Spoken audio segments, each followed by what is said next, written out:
La médiumnité, elle s'est imposée à moi très très jeune. C'est pas quelque chose que j'ai compris dès le départ, c'est quelque chose que j'ai vécu et qui s'est installé au fur et à mesure comme étant cette petite voix qui me caractérise par la petite voix d'Iris. Et cette petite voix, en fait, au départ, je me disais mais qu'est-ce que c'est ? Est-ce que c'est mes pensées ? Est-ce que j'entends ? Et c'est quelque chose avec lequel j'ai vécu toute ma vie.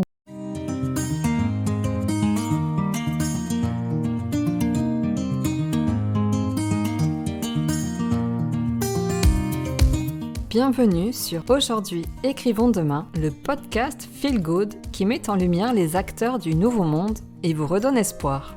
Comme vous, ils en ont marre de ce monde déshumanisé qui marche sur la tête et ne tourne plus rond. Rêvant d'un monde meilleur, ils bousculent les codes et sortent des sentiers battus. Ils proposent des alternatives innovantes, de nouveaux paradigmes ou remettent au goût du jour des savoirs ancestraux. Ils osent s'affranchir du regard des autres et font bouger les lignes pour construire demain.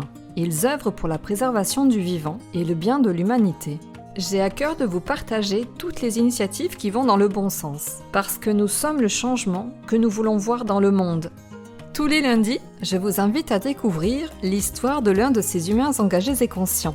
Je m'appelle Katia Krabbe, je suis la fondatrice de Redaxil et j'aide les entrepreneurs humanistes à gagner en visibilité sur le web en réalisant leurs portraits. Vous avez envie de soutenir le podcast ? Abonnez-vous, mettez 5 étoiles, partagez-le et retrouvez-nous sur les réseaux. Vous souhaitez contribuer au développement du podcast ? Participez librement et en conscience à la cagnotte Tipeee que j'ai créée. Vous trouverez tous les liens dans le descriptif. Et en attendant, bonne écoute !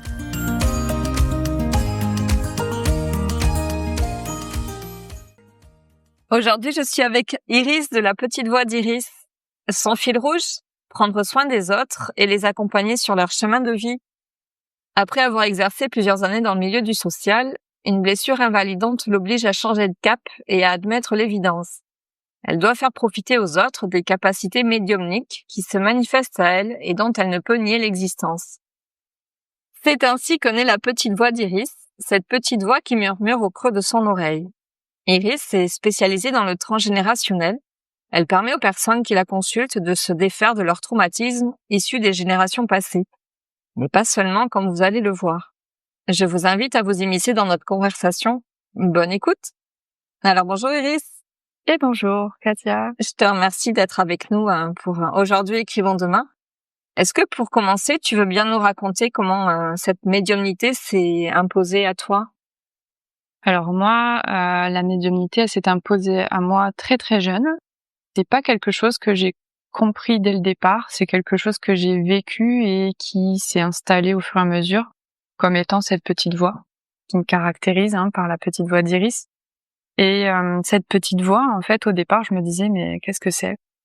Est-ce que c'est mes pensées ? Est-ce que j'entends ? Et c'est quelque chose avec lequel j'ai vécu toute ma vie, donc je me posais pas particulièrement de questions, mais quand même, cette médiumnité est apparue dès l'enfance à travers des événements qui étaient importants, qui me soulignaient des vérités indescriptibles, parce que tu peux pas savoir certaines choses à l'avance, tu peux pas savoir sur le moment ce qui se passe pour l'autre, ni pourquoi la situation est là. Et pourtant, j'avais cette petite voix qui venait me murmurer oui, non, ou c'est pas ça, ou qui me réconfortait. Et donc ça s'est installé, voilà, dans des événements assez importants où j'ai pris note vraiment de cette petite voix plus que d'habitude parce qu'elle venait m'amener des informations importantes. Est-ce que tu as un exemple ? Ouais, je vais te donner un exemple. Je pense que j'avais 3 ou 4 ans. Il y a eu un membre de ma famille qui est parti du domicile. Donc un événement très important, très traumatisant pour un enfant. J'étais avec mes frères et sœurs et puis mes frères et sœurs m'ont réconfortée parce que j'étais la plus petite en me disant mais t'inquiète pas, la personne reviendra. Et moi j'ai entendu non, elle ne reviendra pas pour le moment. Ça va être long. Et j'ai dit à mes frères et sœurs non, je pense que non. La personne ne reviendra pas maintenant. Et je le savais, c'était vraiment en moi, ça m'avait permis d'intégrer une certaine vérité, ce que j'avais entendu et de m'être dit OK, va falloir se faire une raison. Et donc de ce fait-là, c'est à partir de là que j'ai pris conscience que je pouvais entendre des choses, mais je l'ai pas vécu comme quelque chose d'extraordinaire, je l'ai vécu comme quelque chose d'assez normal. Ça a commencé comme ça toute ma vie, j'ai été accompagnée par cette petite voix qui en tout cas me transmettait ces informations. À quel moment est-ce que tu as compris C'était une petite voix. Alors à travers cette petite voix, il y a eu aussi des passages, on va dire, pendant la nuit où en fait je voyais beaucoup de choses. Donc je me rendais bien compte que c'était quand même quelque chose d'assez spécial que je vivais, parce que je voyais, depuis l'enfance, je voyais beaucoup d'animaux. J'avais pas du tout la notion, que j'ai aujourd'hui du chamanisme, mais je voyais énormément de loups qui venaient me voir et où avec qui j'étais la nuit et où j'étais complètement inclus dans une meute complètement de loups, où ça a été quand même assez, particulier et où c'était dur à vivre aussi. On a l'image du loup, ou de l'animal totem, peut-être pour certaines personnes comme dans Walt Disney. Tu vois, les animaux sont gentils, ils se parlent entre eux. Mais une meute de loups entre eux, c'est dans la nature, c'est animal, hein. Et moi je l'ai vraiment vécu comme un animal. Donc je voyais des choses, je ressentais des choses, je vivais des choses petites, qui étaient vraiment très très fortes, qui étaient pas évidentes et j'osais vraiment pas en parler autour de moi. Alors j'allais justement te poser la question, tu as lu dans mes pensées, comment est-ce que tu faisais justement avec ça? Est-ce que tu pouvais J'avais malheureusement, alors moi je viens d'un cadre familial où il y avait aucune possibilité de pouvoir dialoguer de tout ça. Donc j'ai dû grandir avec et prendre sur moi pendant très très longtemps. Et j'ai eu de la chance d'être entourée, je pense, par des guides de lumière qui me disaient toujours ça va aller, t'inquiète pas, ça va aller. Ça m'a permis de tenir, donc j'ai pas eu le choix de faire autrement que de vivre avec. Donc il y a eu ces petites voix, il y a eu ces expériences-là, il y a eu des visions. J'avais des visions la nuit de scènes vraiment très très importantes, je pense, qui étaient des mémoires de vie passée, de vie antérieure. Donc je me rendais compte que je vivais des choses assez exceptionnelles, mais j'avais tellement peur petite. Et puis après, je l'ai vécu comme une normalité, comme quelque chose qui faisait partie de moi, que je l'ai porté pendant très très longtemps, sans vouloir vraiment rentrer dedans, parce que je le fuyais aussi un petit peu et j'avais pas de personnes à côté pour on va dire m'apprendre ou me dire ce qui se passait véritablement. Et puis vraiment, j'ai commencé à m'intéresser à tout ce que je vivais à l'âge de 17 ans. Où là, j'ai vécu vraiment une expérience très forte, où pareil, la nuit, j'ai été réveillée par une âme qui m'a demandé de l'aide, en fait. Alors, si tu veux, dans le domaine de la médiumnité, tu peux avoir des voix qui te parlent, qui vont passer par la forme de pensée. Puis tu vas avoir des voix très claires qui vont passer comme une voix extérieure que tu ressens un peu télépathiquement. Et puis tu vas avoir des voix extérieures, des voix concrètes et réelles qui peuvent te parler, où tu vas entendre vraiment une voix te parler. Ça, c'est extrêmement rare, mais ça arrive. Et j'ai une voix qui m'a demandé de l'aide. En fait, j'ai entendu un homme en plein milieu de la nuit me demander de l'aide, m'a dit: «Excusez-moi madame, aidez-moi s'il vous plaît, aidez-moi». Et là, j'ai été vraiment bouleversée parce que je me suis dit: «Waouh, mais qu'est-ce qui se passe?» Ça m'a réveillée. Tu savais à ce moment-là que ce n'était pas un Mais rêve? ouais, je me suis pincée quand même, hein. Je me suis demandé si c'était moi ou pas, si je rêvais. Et je me suis dit: «Ben, en fait, si j'étais en train de rêver, ça va pas revenir». Et je me suis rendu compte que la voix revenait, me reparlait, couru allumer la lumière et je me suis dit: «Il y a quelque chose». Dans la pièce, je suis descendue dans le salon de là où je vivais à l'époque. J'ai entendu des assiettes bouger. J'ai entendu qu'en fait, il y avait vraiment quelque chose qui essayait de me demander de l'aide, qui m'appelait et qui essayait vraiment de s'en sortir de là où elle était. Donc merci internet, parce qu'à l'époque, je me suis dit: «Là, faut que j'aide quelqu'un». Et à l'époque, j'étais trop paniquée, je pense, pour entendre mes guides et savoir complètement comment faire. Alors j'avais besoin de me rassurer, donc j'ai été chercher sur internet comment faire pour aider une âme, parce que j'ai bien compris que c'était une âme. Et puis de là, en fait, allumer une bougie, prier pour la personne, et voilà, j'ai commencé comme ça. Et là, j'ai vraiment commencé à me dire: «Là, il y a quelque chose de très fort et c'est de plus en plus fort». Et j'avais eu de toute manière toute ma vie des passages, on va dire dans la nuit ou dans la journée, de ressentis, de voix ou d'expériences. J'avais eu toute ma vie, ouais, des expériences un peu compliquées au niveau médiumnique, avec des passages vraiment soit d'animaux, soit d'âmes, soit de voix, soit de visions. Donc ça faisait partie intégrante de moi, donc ça a été comme ça toute ma vie. Donc je cherchais pas spécialement à comprendre ni à savoir ce qui se passait. À partir de ce moment-là, à mes 17 ans, ouais, quand cet homme m'a demandé de l'aide, j'ai ressenti en tout cas la peine, hein, la souffrance dans laquelle cet homme était, et je me suis dit: «Waouh, là, il faut que je fasse quelque chose». Puis bon, ça m'a fait vraiment peur à l'époque, hein. Je me suis dit là. T'as pas eu l'impression que tu étais en train de perdre la raison, que tu étais en train de devenir folle? Non, franchement, à cette époque-là, non. Pour moi, c'était tellement une partie intégrante de moi, je savais que c'était réel. Mais ce sentiment de s'assurer qu'on n'est pas fou, je l'ai vécu plus tard et à mes 17 ans. Donc j'ai commencé à chercher et j'ai prié pour cette âme. J'ai eu beaucoup de mal après à revenir chez ce parent chez qui je vivais parce que j'avais eu cette expérience m'avait bouleversée. Et puis mais là c'était devenu en fait un peu me réveiller quoi. Si tu veux, jusqu'ici je le vivais de l'intérieur par des visions, par des voix, par des voyages la nuit, par beaucoup de choses qui étaient quand même plus soft. Là, c'était quelque chose qui était plus impactant. Cette expérience est venue directement dans la pièce, s'intégrer dans quelque chose de matériel. Donc cette âme, elle a dû prendre en plus beaucoup d'énergie à essayer de manifester sa voix à l'époque pour me dire qu'elle avait besoin d'aide. Donc là, j'ai compris l'impact que je vivais de ce que l'âme vivait. La petite voix, elle vient de loin avec beaucoup d'expériences médiumniques et donc j'ai grandi avec, j'ai appris à cheminer avec. Et après, arrivé à l'âge de 17, entre 17 et 20 ans, là, j'ai commencé vraiment à me dire, il y a des choses qui se passent et il va falloir que j'apprenne à vivre de plus en plus avec pour pouvoir me confronter à ces expériences avec plus de protection. J'ai commencé à travailler, donc quelques années après, et à côté de moi, je suis tombée sur une personne qui était médium, donc sans le savoir, avec qui j'ai pu parler et me confier. Et qui m'a expliqué un peu plus ce que je vivais parce qu'elle avait plus de connaissances, on va dire, pratiques que moi. Et donc, elle m'a guidée et elle m'a dit, mais t'es médium. Donc, elle a commencé vraiment à me dire que c'était pas que des expériences que je vivais, c'est ce que j'étais qui faisait que je les vivais. Là, j'ai de plus en plus compris que voilà, il y a des portes qui s'ouvraient à moi et que j'avais le choix ou pas d'y aller, mais que quelque part, plus j'allais fermer ces portes et plus elles allaient se rouvrir un peu violemment. Donc j'ai eu beaucoup d'expériences qui me sont arrivées, qui m'ont poussée à rencontrer des personnes qui m'ont guidée. Donc cette petite voix, ouais, voilà, elle est là depuis très très longtemps. Comment tu as réagi à ce moment-là quand on a mis un mot sur ce que tu vivais ou sur ce que tu étais médium? Qu'est-ce que ça voulait dire pour toi à cette époque? Pour moi, à l'époque, médium, c'était vraiment le contact défunt. De toute façon, le médium, c'est vraiment le pont entre les vivants et les morts. Le médium, c'est aussi celui qui fait le pont entre les vivants et les guides, et les êtres de lumière. Moi, à l'époque, je me sentais pas du tout capable de parler à des guides de lumière ou autre. Je me disais, mais pourquoi moi, je vivrais quoi que ce soit? Puis j'avais pas spécialement envie d'y aller parce que j'en avais vraiment peur. Au vu des expériences que je vivais, j'avais vraiment peur. Donc, j'avais pas spécialement envie de m'ouvrir. Au fur et à mesure, oui, j'ai compris que j'avais pas spécialement le choix. Ça faisait partie de moi. Et en fait, après, j'ai eu de moins en moins peur. C'est devenu ma vie. C'est devenu qui je suis. On va dire que ça fait partie de mes qualités.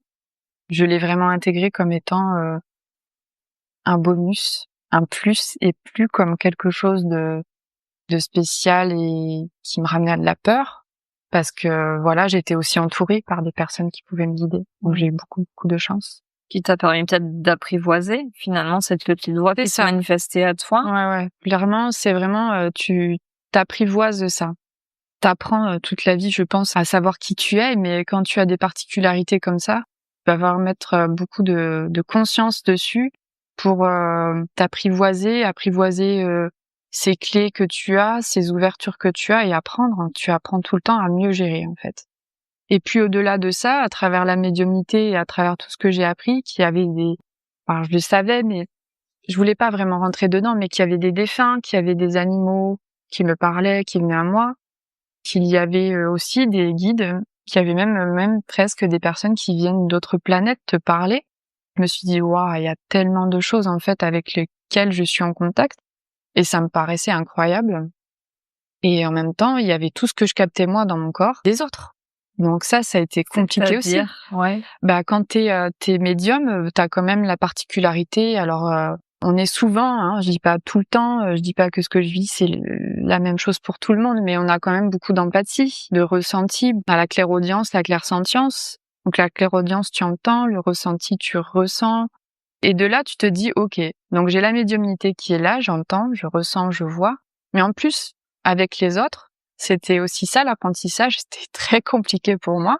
Ce qu'on appelle aujourd'hui peut-être de manière un peu vulgarisée, l'hypersensibilité. L'hypersensibilité, voilà. À sentir les émotions des autres, leur état d'âme. C'est ça. Donc et puis moi je ressentais voilà ce qui se passait chez les autres. Donc ce qui pouvait se coller à eux, donc des énergies, des entités, leur vécu, leurs inquiétudes, leurs peurs, même parfois des ancêtres qui se collaient à eux ou dans leur dialogue, dans leurs inquiétudes, je savais que certaines choses ne se feraient pas ou que d'autres allaient bien se passer. Donc c'était quand même hyper envahissant pour moi au départ de vivre tout ça. Et j'ai appris au fur et à mesure à décortiquer la multitude d'informations que je recevais pour prendre ce qui m'appartenait et laisser le reste et pouvoir en tout cas interagir, on va dire, plus facilement et mieux me servir de mes capacités, on va dire, de ma particularité pour aider l'autre. Mais ça a été au départ se protéger, comprendre, intégrer pour mieux vivre toutes ces particularités. Parce qu'elles sont envahissantes par moments et importantes. Donc c'est vrai que se mettre dans une bulle pour se protéger du trop de ressenti, ça a été aussi mon apprentissage. Donc ça a été l'apprentissage, moi, de beaucoup de choses pour pouvoir me mettre en lien avec les autres et les aider après par la suite. Ouais, parce que ça s'impose à toi, sans que tu le décides finalement à ton insu. Enfin, ouais, au départ, ça tire des autres. Voilà. Tu peux capter ce que tu peux avoir peut-être comme vision. Enfin. Ah oui, au départ, ça a été vraiment, ça s'imposait parce que j'avais pas de filtre. J'avais pas l'idée qu'il faille mettre une bulle, se prioriser par moment, être juste, connecté à soi et puis pas être dans l'ouverture tout le temps. Donc ça a été l'apprentissage de savoir s'ouvrir et refermer un peu toutes ces antennes, les ranger et puis et se dire je les sors quand il faut et je les mets au repos quand il faut pas, quoi. Comment est-ce que tu as appris? Par l'expérience. L'expérience, les rencontres, j'ai été très guidée. J'ai eu beaucoup de chance de tomber sur cette première personne que je remercie, qui s'appelle Nolwenn, qui était ma collègue de travail, qui m'a dit mais waouh, t'es quelque chose chez toi, t'es médium. Donc ça m'a fait énormément de bien. Et c'est quelqu'un de bienveillant qui est médium elle aussi et qui à l'époque qui m'a transmis des cartes qui étaient des cartes de famille à elle, qui m'a dit tiens, l'élève a dépassé le maître, je te les donne. Ça a été un super cadeau. Ça a été la première personne qui m'a accompagnée. Ça a été la première personne qui m'a guidée.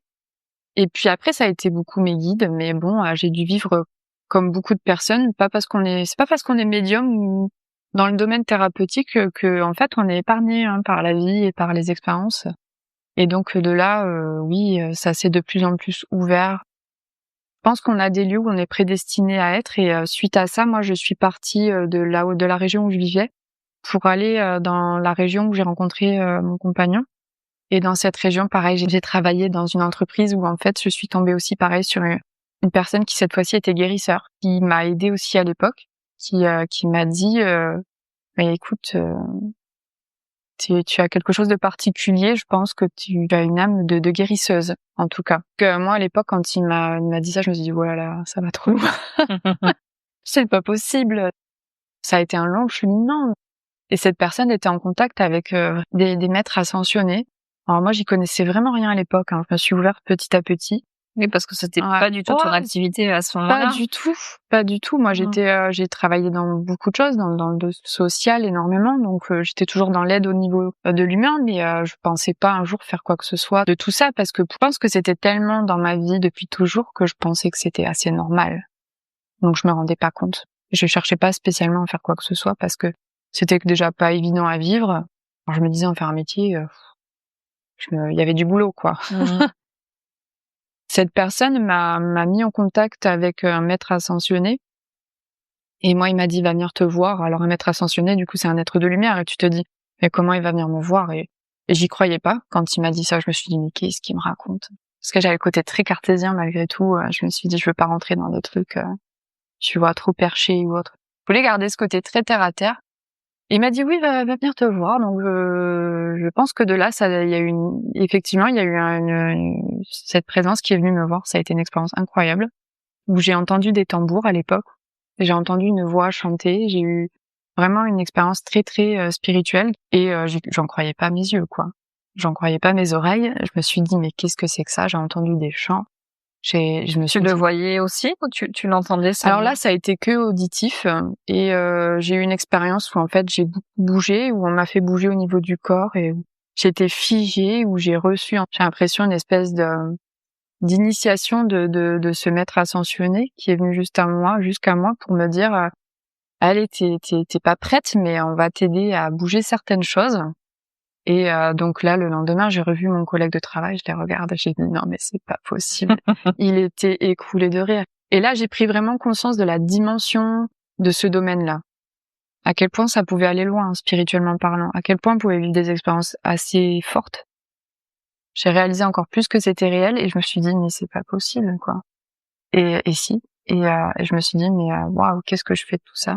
Et de là, cette personne m'a expliqué que lui, c'est de l'énergie qui l'accompagnait. Connaissait beaucoup de personnes dans le monde qui avaient des capacités assez extraordinaires que j'avais du mal à imaginer possibles. Parler des gens qui pratiquaient de l'exorcisme, qui pratiquaient l'énergie, qui pratiquaient de la télépathie, de la télékinésie. À l'époque, j'avais beaucoup de mal à y croire, donc qui étaient vraiment en contact des personnes très fortes aux États-Unis et ailleurs dans le monde. Moi, ça m'apparaissait tellement incroyable et moi, je me sentais tellement petite par rapport à cette immensité spirituelle. Cette personne m'a guidée. Je pense que suite à cette intégration par ce passage de maître ascensionné qui est venu à moi, ça a déclenché une ouverture encore plus grande. Et là, j'ai mon premier guide et un guide qui est toujours avec moi, qui est venu se présenter à l'époque et qui m'a dit je suis le prêtre Pio. Je vais t'aider et te guider maintenant. Padre Pio? Padre Pio. Ah oui, c'est pas n'importe lequel, oui, qui est là à tes côtés. Dans mon bureau. Donc moi, je ne sais pas, à l'époque, je me dis, mais qui c'est ça, le prêtre Pio? Bon, on n'était pas loin d'Italie. Les événements n'étant jamais de circonstances, je veux dire, il n'y a pas de hasard. Je me suis mis en couple avec quelqu'un qui était d'origine italienne et j'étais du côté de Nice. Bon, je me dis, j'avais toujours eu quelque chose avec l'Italie, hein. Je savais pas pourquoi, mais je pense que c'était un peu prédestiné.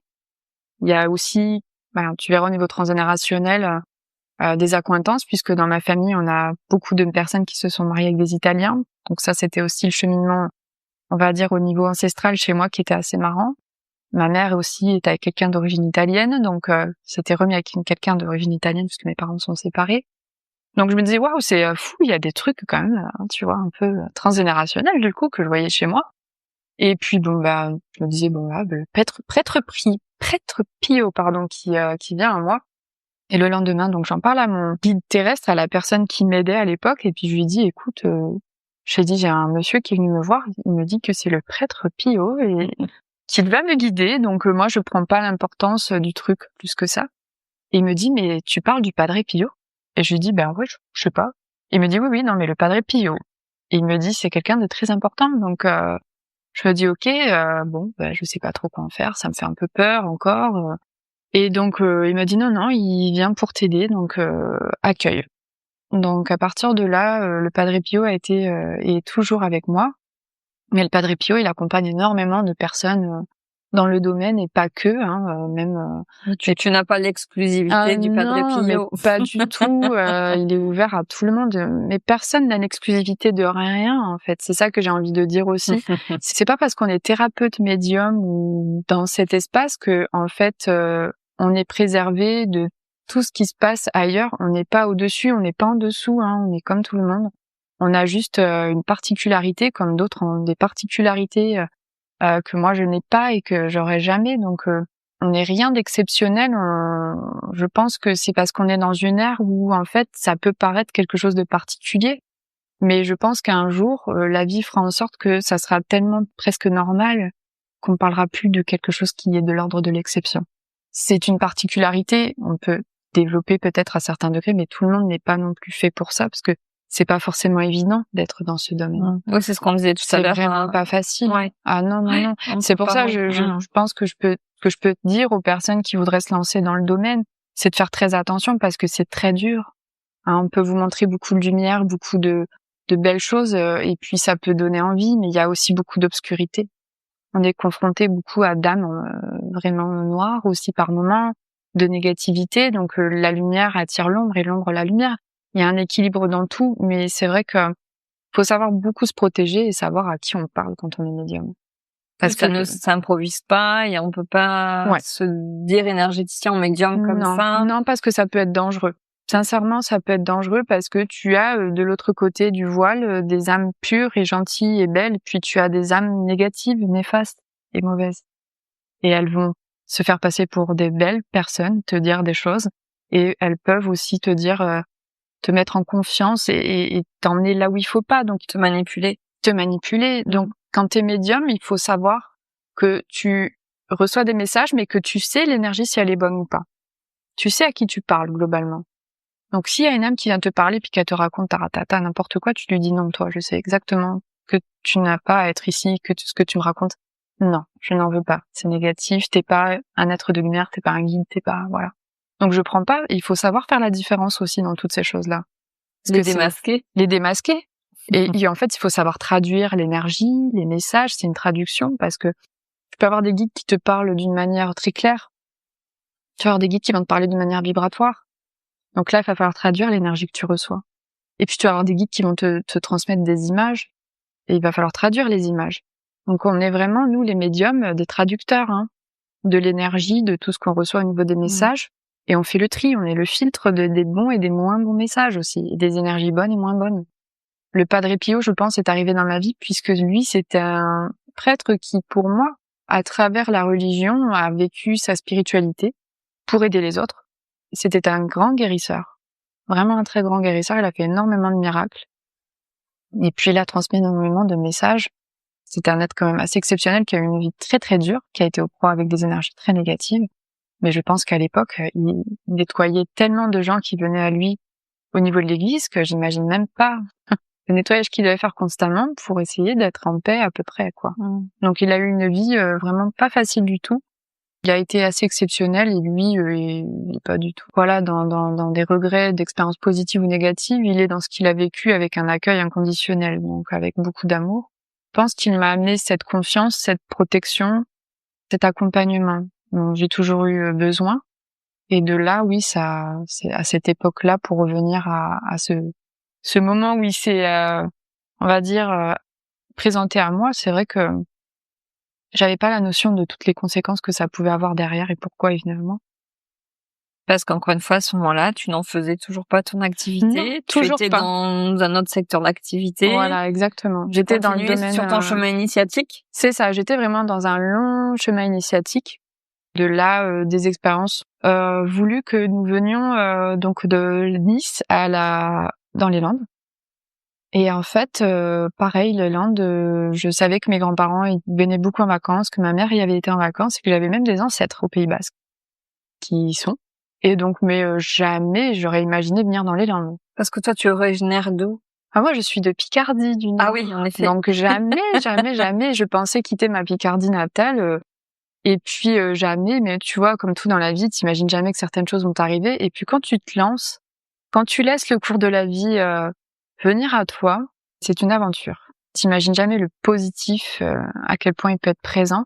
Et je pense qu'il faut suivre ce courant de la vie et sauter même dans cette vague et y aller quand ça s'ouvre. Et moi, j'ai eu envie de ça à un moment donné, c'est de me dire, en fait, j'ai pas envie de.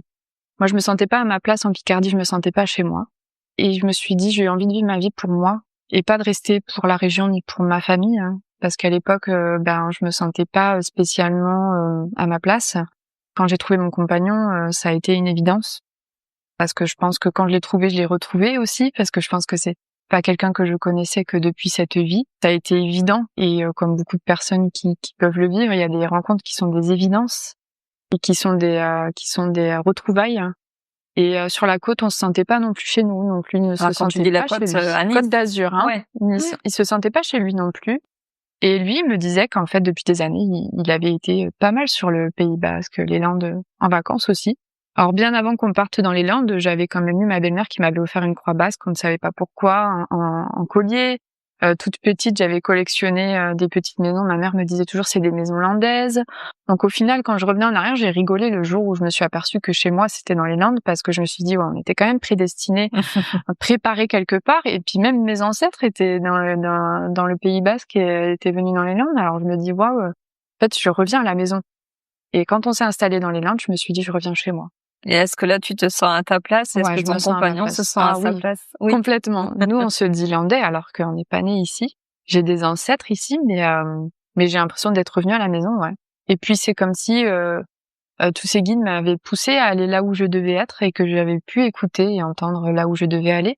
Et donc, j'avais suivi ce cours de vie qui me poussait à expérimenter encore et encore.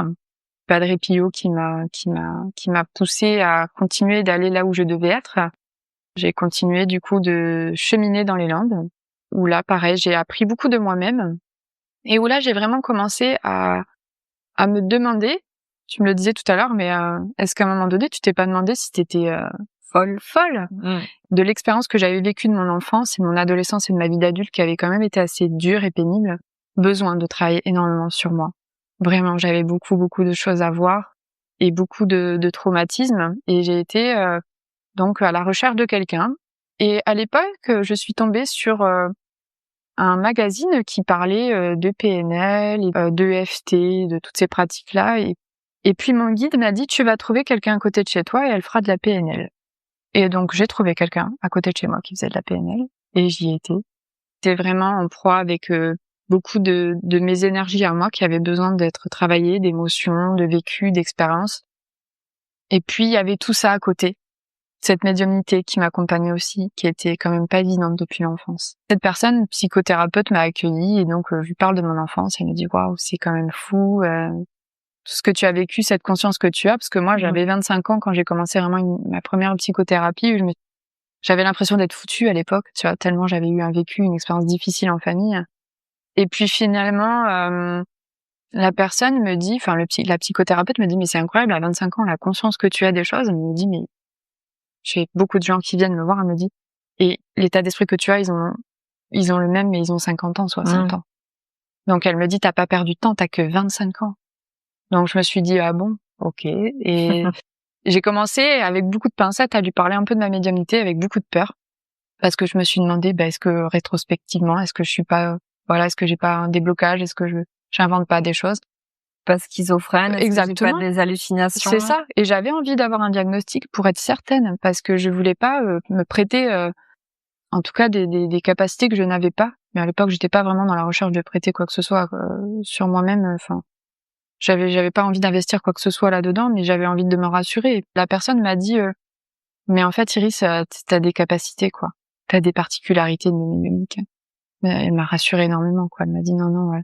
Ça faisait plusieurs séances qu'elle me voyait, elle me disait je sens bien quoi. Tu n'es pas une personne qui a des troubles qu'elle aurait su déceler elle puisqu'elle est formée pour ça. Ça m'a rassurée et j'ai vu que c'était le début d'un travail où là j'ai eu contact avec une première personne qui était énergéticienne qui m'a fait mon premier soin. Où là ça a été quand même assez révélateur parce que je me suis dit waouh, je porte des choses qui ne sont pas à moi. Et donc sur ce travail énergétique, émotionnel et au niveau psycho aussi, je comprenais et je recevais de la compréhension de cette psychothérapeute, mais aussi de mes guides qui m'expliquaient certaines choses, que je posais des questions. J'ai beaucoup appris, j'ai acheté beaucoup de livres parce que j'avais besoin de comprendre au niveau psychologique, émotionnel, tout ce que je vivais, tout ce que je traversais à travers mon humanité. J'ai été guidée vers quelqu'un qui proposait de faire un nettoyage transgénérationnel parce que j'entendais quand même beaucoup de voix d'ancêtres reliés à moi. Le vécu était lourd, très très lourd et j'avais eu la chance d'avoir un grand-père. Enfin, j'ai eu la chance d'avoir un grand-père à l'époque qui avait fait un arbre généalogique qui remontait jusqu'en 1650. On a fait un travail transgénérationnel où en fait on a coupé juste les liens, on a nettoyé et ça m'a énormément libérée. Et de là, je me suis pas dit je vais devenir thérapeute encore. Le chemin il a été encore parsemé de beaucoup d'apprentissages où j'ai appris au niveau du domaine professionnel où j'étais je pense à interagir avec les énergies des uns et des autres. Ça a été aussi un chemin d'expérience parce que j'étais au contact de personnes âgées, j'étais au contact de personnes qui étaient dans des demandes d'accompagnement, mais plus dans le domaine du secrétariat, de l'accompagnement, voilà. Donc en direct et bon, toujours été dans le social. Et donc plus j'interagissais avec les personnes et plus j'apprenais à gérer aussi tout ce qui se passait au niveau de l'énergie et de ce que je ressentais. Et plus les personnes me voyaient, et plus elles me disaient quand on est avec vous, qu'est-ce qu'on se sent bien, quoi. Je me sens soulagée. C'est vrai que j'ai accompagné longtemps les personnes âgées. Et à un moment donné, j'ai saturé, j'en pouvais plus. Et j'ai eu un accident du travail et j'ai dû m'arrêter. Et en l'espace de 6 mois, je crois que toutes les personnes que j'ai accompagnées sont pratiquement décédées. Et de là, on m'a dit derrière des enfants qui me connaissaient parce que j'accompagnais leurs parents, me disaient mais c'est toi qui maintenais un peu au niveau de l'énergie, tu faisais tellement de bien à mes parents ou à ma mère ou ci ou ça. Tout le monde me disait, mais quand t'es partie, il y a quelque chose qui a été moins bien avec maman ou avec papa. Donc je me suis dit mince, j'avais pas l'idée que je maintenais un taux vibratoire positif pour ces personnes. Et quand j'ai vu que derrière, effectivement, il y a eu beaucoup de décès suite à mon arrêt maladie, je me suis dit bon, hasard, est-ce que c'est une porte qui se ferme? Je pense que oui. Je pense qu'effectivement, mon taux vibratoire, mon énergie était quand même assez, on va dire, plus importante que la moyenne. Donc j'ai aidé certainement ces personnes en les accompagnant à se maintenir. Alors par mes soins aussi d'humain, l'aide que j'apportais. Pour préciser, à ce moment-là, tu étais aide-soignante. Voilà. Ouais. Et de là, je me suis dit mince, je vois que moi je pouvais plus physiquement, je pouvais plus les accompagner. Il y a des choses qui se fermaient, qui se clôturaient. Donc de là vraiment, j'ai dit mais je ne peux plus faire ça. Et j'ai vraiment fait une pause, continué de travailler sur moi. Et j'ai pris conscience effectivement que en plus de la médiumnité, de tout ce que je recevais, il y avait l'énergie beaucoup qui accompagnait les personnes que je voyais. Donc il y a eu une grande pause pendant 1 an et demi, 2 ans. Et puis à un moment donné, il y a eu un épisode familial où je me suis dit là il faut pas que j'attende en fait que tout soit parfait pour me lancer ou pour faire certaines choses à l'époque. Et j'ai décidé de vraiment me lancer et de plus attendre. Et je me suis dit je vais commencer par faire un petit Facebook où je vais transmettre simplement des messages. Je me suis dit allez, j'y vais. J'attends plus quoi. J'attends plus parce que pour moi le point de non-retour au niveau de mon corps physique, l'accident de travail que j'avais eu, c'était pour me dire stop, reviens à toi, t'as trop donné. Maintenant, reviens vers toi et fais vraiment ce que tu aimes. Et donc, je me suis vraiment poussée à me lancer, même si c'était pas facile. J'ai été accompagnée par des personnes toujours autour de moi qui me disaient mais vas-y. Beaucoup mes amis me disaient mais ça fait partie de toi. Tu nous as toujours aidés, tu nous as toujours accompagnés, tu nous as toujours rassurés. Parce que moi, c'était beaucoup ça, c'était rassurer. De là, j'ai lancé la petite voix d'Iris, du coup. La petite voix qui, à la base, était cette petite voix que j'entendais depuis toujours, que j'ai commencé à mettre au service des autres.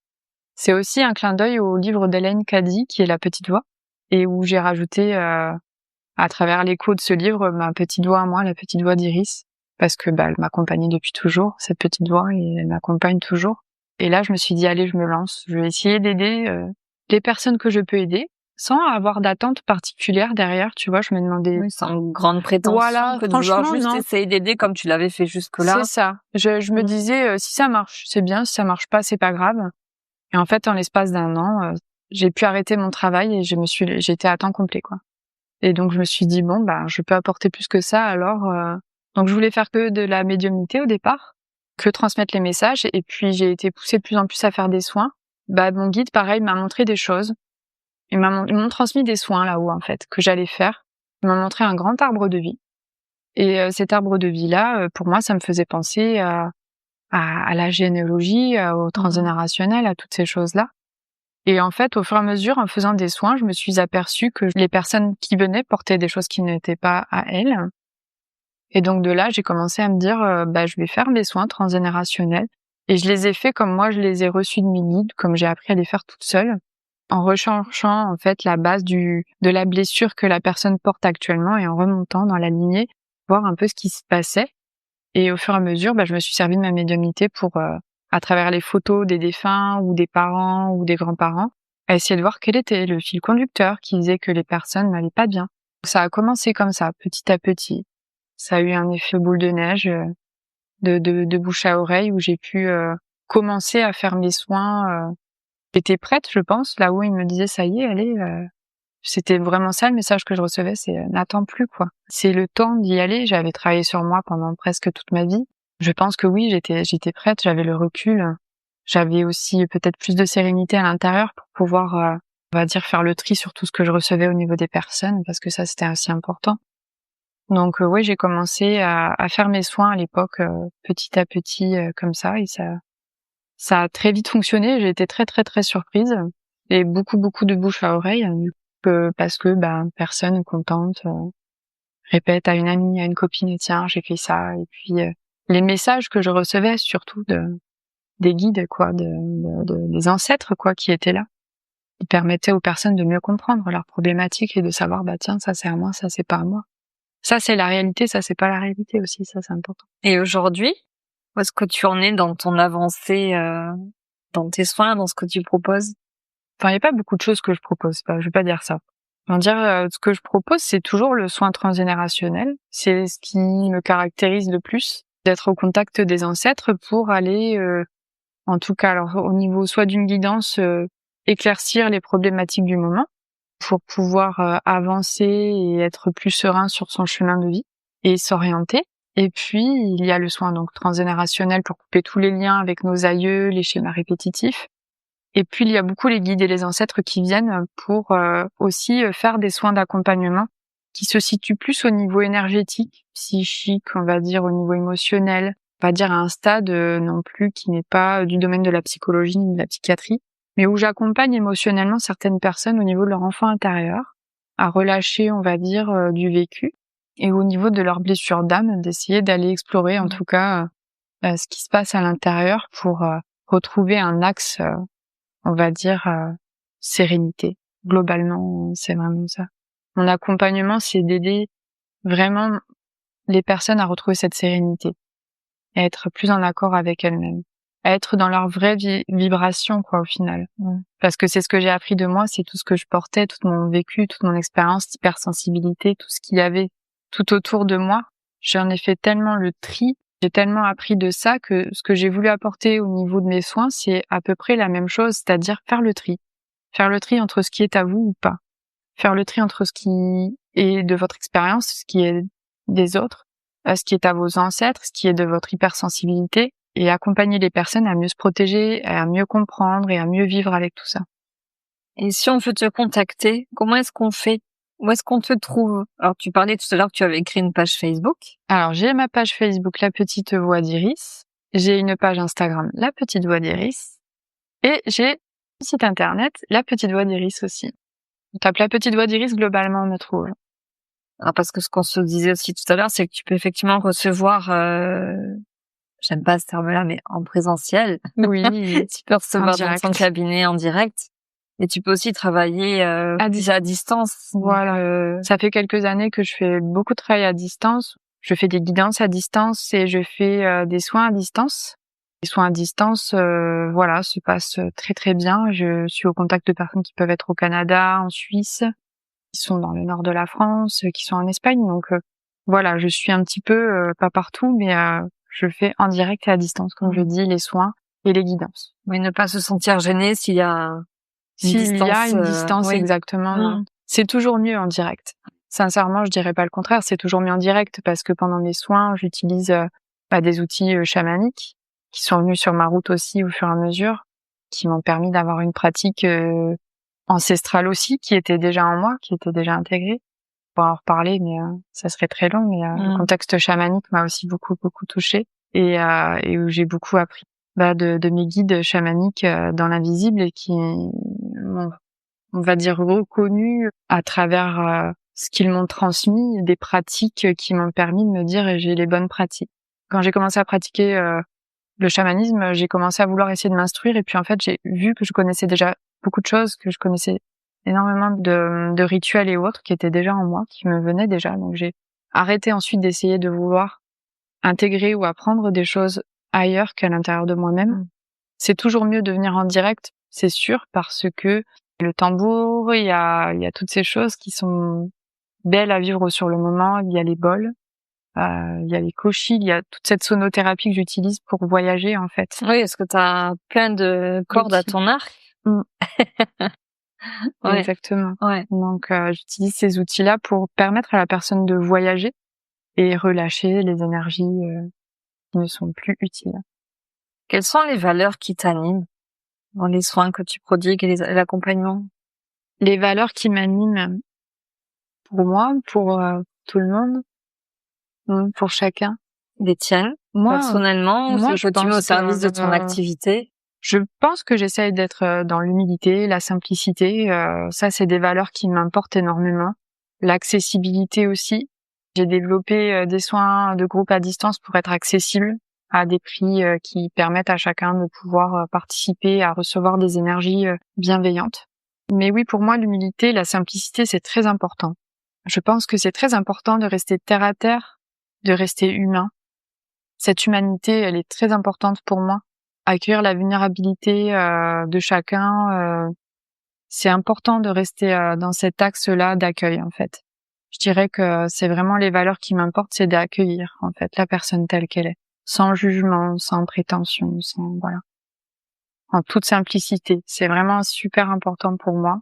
Si je t'ai fait venir aujourd'hui, c'est parce que je pense que tu fais partie de ces acteurs du nouveau monde. Est-ce que toi, tu as l'impression de t'inscrire dans ce nouveau monde? Alors, je ne sais pas quelle définition toi tu peux y mettre. Je vois. Mais pour rejoindre vraiment ce que tu me disais juste avant, pour ce nouveau monde, ce que j'essaye d'apporter aux personnes, c'est justement cette énergie du nouveau monde. Donc les personnes qui viennent à mon contact, j'essaye de leur amener cette conscience qu'elles ne sont pas juste ce qu'elles ont vécu et qu'on peut changer sa vibration, on peut changer l'histoire qu'on se raconte en travaillant dessus, clairement, et en s'allégeant.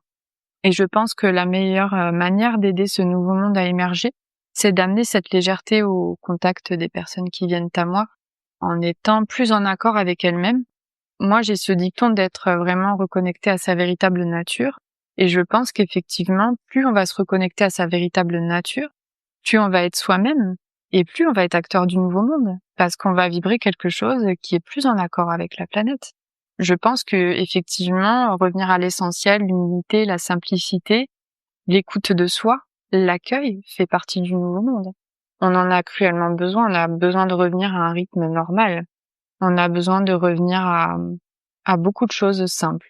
Et je pense que le nouveau monde va se faire à partir de cette simplicité aussi. Je pense que ce nouveau monde a besoin de cet espace de simplicité. Un espace où on revient à des choses moins contraignantes, où au niveau de la qualité de vie, on est quand même dans un espace, je dirais, de co-création. C'est très important, je pense, de revenir à l'essentiel, à la simplicité, à l'accueil, et que ce nouveau monde, il va se créer à partir de ça. Je pense qu'aujourd'hui, on est quand même dans un monde où il faut avoir plus. Il faut voyager, il faut montrer, il faut, je pense, avoir beaucoup de choses. On a l'impression, en tout cas, que certaines personnes ont cette idée-là qu'il faut avoir beaucoup de choses pour être heureux. Je pense que on est en train d'épuiser la planète. On est en train de s'épuiser nous-mêmes à essayer d'avoir plus, en fait. Et de se créer un mode de vie qui est toujours plus épuisant. Ça va forcément amener un clivage. Il faut revenir, je pense, à l'essentiel. Oui, passer de avoir à être. Exactement. Je pense que les gens souffrent énormément de ne pas avoir des choses qui pourraient les rendre heureux. Il faut revenir à qu'est-ce qui se passe à l'intérieur pour que je puisse être heureux, qu'est-ce qu'il faut que je fasse à l'intérieur de moi, qu'est-ce que je peux aller voir à l'intérieur de moi pour faire en sorte que j'ai moins ce besoin d'avoir quelque chose. Enfin, je pense que globalement, ce que j'ai envie de dire, c'est que il faut sortir du matérialisme. Il faut revenir à une simplicité, il faut revenir à la nature, il faut revenir à, je veux dire, peut-être certaines personnes reviennent de plus en plus à faire leur potager, revenir à utiliser des choses un peu plus saines au niveau des aliments, vivre plus sainement. Je pense qu'effectivement, globalement, le nouveau monde, il va venir dans un espace où on a plus conscience de l'énergie, où on dépense moins, que ça soit, on va dire la pollution aussi, au niveau de l'essence, au niveau de tout ce qui se passe, ouais.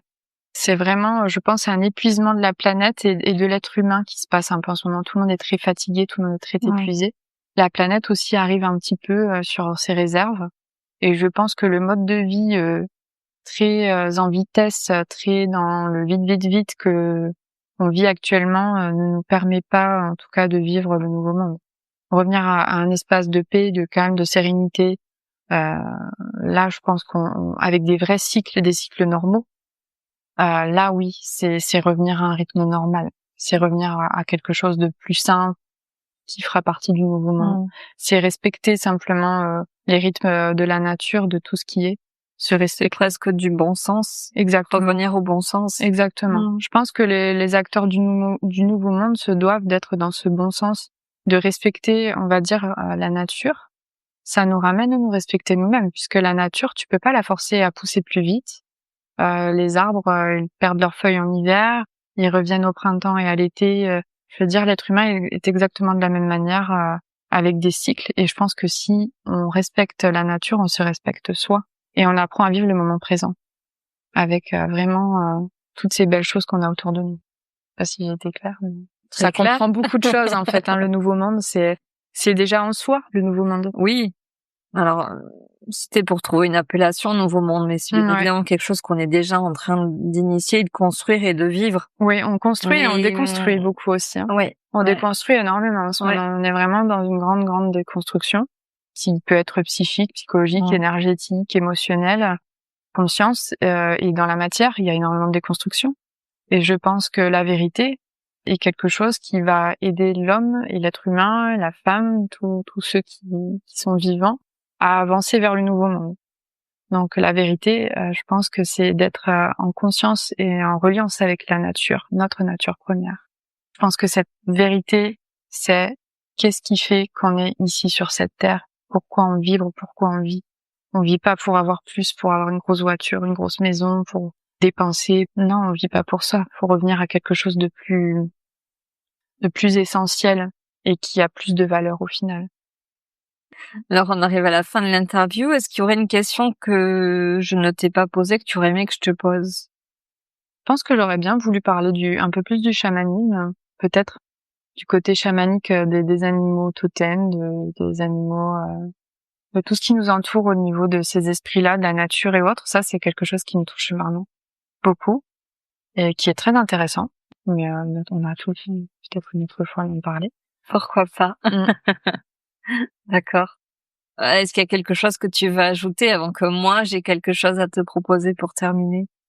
Moi, tout ce que j'ai à transmettre, c'est que chacun doit trouver, en tout cas, cet espace du cœur qui est déjà présent, de le retrouver, de s'y reconnecter pour être bien avec soi et avec le monde, et d'être soi-même tout le temps, de vous écouter, écoutez-vous, écoutez cette petite voix. Je pense qu'elle est hyper importante, cette petite voix de l'âme, parce qu'il y a la magie des guides spirituels et puis il y a notre âme à nous qui agit, la magie de l'âme. Il y a notre âme aussi qui communique énormément d'informations. Donc soyez à l'écoute, écoutez votre petite voix intérieure, voilà ce que j'aimerais dire aux personnes. Et que si elles ont du mal peut-être à l'entendre totalement, que ça se travaille aussi. Et d'être en confiance avec cette petite voix, ouais. Pour finir, moi j'aimerais bien te proposer, tu te souviens les portraits chinois? On faisait peut-être quand on était plus jeune, quand on était enfant, si tu étais une fleur. Tu te souviens de ce jeu-là? Non, pas tellement. Alors, si je te demandais si tu étais un plat, alors ça tombe bien, parce que c'est bientôt l'heure d'aller manger, n'est-ce pas? Si tu étais un plat, lequel serais-tu? Moi, je dirais des spaghettis. Les spaghettis, ah bah si, on parlait de l'Italie tout à l'heure. Ouais, mais clairement, ouais. Ouais, des spaghettis, moi, ça me va. D'accord. C'est ce que j'aime le plus, et puis c'est un peu les influences que j'ai eues depuis très longtemps, donc ouais. Soyons spaghettis. Si tu étais un livre? Si j'étais un livre, je serais clairement un livre qui m'a beaucoup marqué et que je recommande. C'est Le Guerrier Pacifique de Dan Millman, qui m'a énormément bouleversée, qui est un très très beau livre initiatique. Si tu étais un dicton ou une devise ou un proverbe? Alors, qu'est-ce que je pourrais dire? Je le connais pas par cœur, je sais pas si je vais bien le dire, mais il y a soyez vous-même, les autres sont déjà pris. Ouais. Celui-ci, je l'adore, mais je trouve qu'il est tellement vrai, en fait. Parce que dans ce monde de paraître où on essaye tous de devenir quelqu'un, est-ce qu'on n'est pas un peu fatigué de ça, quoi? Soyez vous-même, quoi. Ça sert à rien. Il y a que ça qui marche en plus dans la vie, c'est d'être soi-même, Quand c'est pas fluide, revenons à ça, soyons nous-mêmes. Si tu étais un film? Alors ça, si j'étais un film.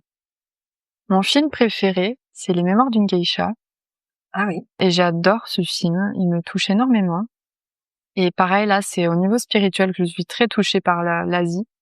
Il y a vraiment une grande reliance avec l'Asie et je me suis souvent vue et ressentie très reliée à l'époque des geishas, qui étaient des artistes, qui n'étaient pas autre chose que ça à la base, que des artistes.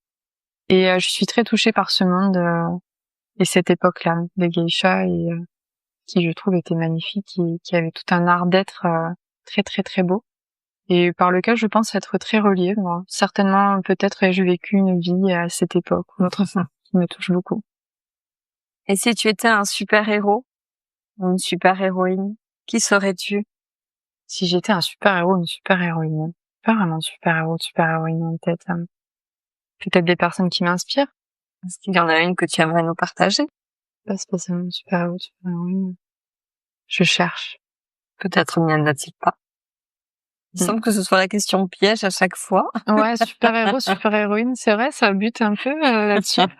Mais peut-être on peut en rester là. Ouais. Ben écoute, je pense qu'on est tous des super-héros ou des super-héroïnes pour moi. C'est à nous-mêmes d'être notre super-héros et notre super-héroïne. Et je pense qu'au final, chercher à l'extérieur ce qu'il y a déjà à l'intérieur. Wow. On peut être inspiré par beaucoup de personnes, mais c'est vrai que comme ça, j'ai pas globalement. Mais soyons notre propre super-héros, notre propre super-héroïne. Eh ben, très bien. Voilà. Merci Iris pour ta participation. J'espère que vous avez pris plaisir à nous écouter. Si vous avez aimé cet épisode, mettez 5 étoiles et un commentaire sur votre plateforme d'écoute préférée. Vous aiderez le podcast à gagner en visibilité. Si vous souhaitez continuer à découvrir les histoires de ces acteurs du Nouveau Monde, abonnez-vous. Et si vous voulez connaître les coulisses, rejoignez-nous sur les réseaux. Tous les liens sont dans le descriptif. Merci d'avoir pris le temps de passer ce moment avec nous. Je vous dis à très vite pour un nouveau témoignage d'une belle âme.